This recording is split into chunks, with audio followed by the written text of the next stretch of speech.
Yeah, one of the most common questions I get from patients is, how did that just work? The atlas, the top bone in the spine, wraps right around the transition from the brain stem to the spinal cord. Well, if the atlas is misaligned, you can get a tugging on that base of the brain, which will affect the layers of nerves that go down to the extensor muscles. So that can affect the layers of nerves across your shoulders, up the back of your head, down to the low back and the pelvis.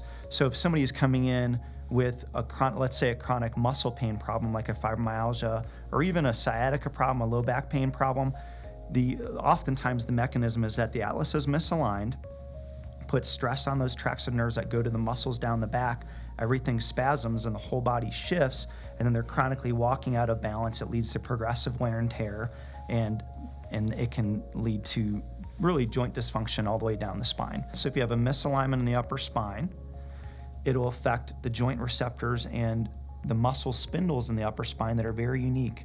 They're like a sensory organ. That's what these muscles have been described as. So your body always needs to know where your brain and where your head is at in space.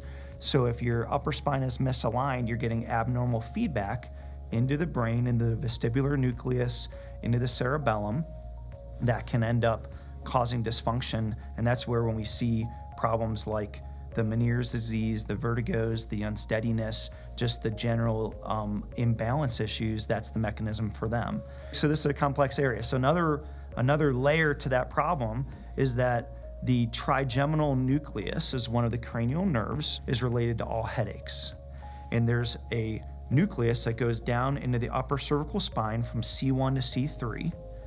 And the atlas wraps right around, the atlas is C1, so that wraps right around where that trigeminal nucleus is. So if you have a misalignment, it can put stress on the trigeminal nucleus. That can be the mechanism for all sorts of headaches for a patient, from the trigeminal nerve types of headaches to the cluster headaches, and even the blood flow that can be aberrant as well can lead to more of the migraine type of headaches. So that's what I think can make, just in defense of the medical system, I think it could make the medical establishment have trouble with some of these cases, because there can be such a complex constellation of symptoms that can come from just that one area. So it's hard to pin it down. Medically, they're used to, if you have this symptom, we maybe give this drug, or if you have this symptom, we know the problem is in this area. But if you could have 10 or 15 different symptoms from the upper cervical spine, if you're in the symptom-based approach to healthcare, it's hard for them to even understand that this area could be so dynamic, and that this could be that hidden cause for the chronic health problems that patients or that people are struggling with.